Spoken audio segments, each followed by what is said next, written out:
জামাত প্রার্থীরা বিএনপি প্রার্থীদের একাধিক বিএনপি প্রার্থীদের বিরুদ্ধে যে মামলাগুলো করেছিল তার প্রতিপাদ্য বিষয় ছিল প্রথমত ঋণখেলাপি, দ্বিতীয়ত হচ্ছে দ্বৈত নাগরিকত্ব।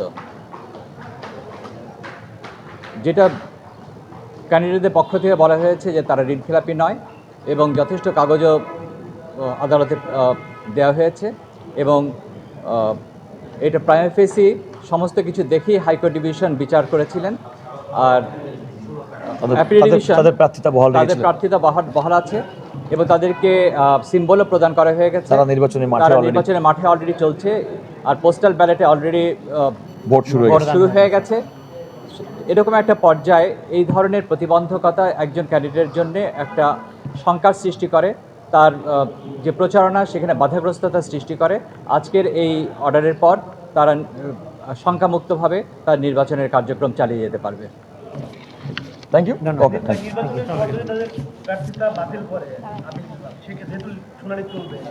দেখুন, এই ক্ষেত্রে এটা তো আপনারা নির্বাচনে যখন আপিল বিভাগ লিভ গ্রান্ট করে এবং এই লিভ গ্রান্ট মানে তো আদালত একটা পর্যালোচনার জন্য একটা আইনি প্রশ্নকে ওনারা সামনে নিয়েছেন এবং যে সমস্ত পয়েন্টগুলোর উপরে লিভ দিয়েছেন সেটা একেবারেই সুনির্দিষ্ট।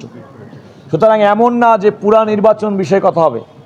আদালত দেখবেন এবং সুপ্রিম কোর্ট যখন লিভ গ্রান্ট হয়, যখন আইনের যখন একটা ব্যাখ্যার প্রয়োজন হয়, আদালত মনে করেছেন এই বিষয়ের জন্য দেশের সর্বোচ্চ আদালতের একটা আইনি সুস্পষ্ট ব্যাখ্যা প্রয়োজন। ঠিক সেই সমস্ত পয়েন্টগুলোর উপরে তারা লিভ গ্রান্ট করেছেন এবং সেই লিভ গ্রান্টের পরে যেহেতু এই সমস্ত প্রার্থীদের নির্বাচনে অংশগ্রহণ করার জন্যে সুযোগ দিয়েছেন, অনুমতি দিয়েছেন এবং বলেছেন নির্বাচন প্রক্রিয়া চলবে। সুতরাং নির্বাচন প্রক্রিয়ার পরে যদি কোনো কারণে এই সমস্ত প্রার্থীরা নির্বাচিত হন তখন এই সমস্ত প্রার্থীদের বিষয়গুলো শুভারম্ভ নেয়।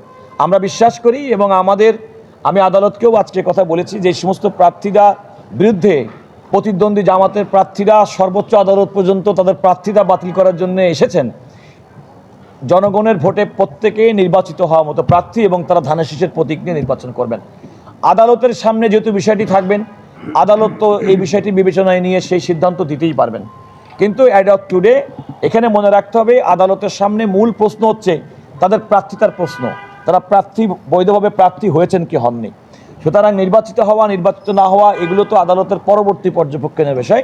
অ্যাট দিস মোমেন্ট আদালতের বিচার্য বিষয় হচ্ছে তারা বৈধভাবে প্রার্থী হতে পারেন কিনা।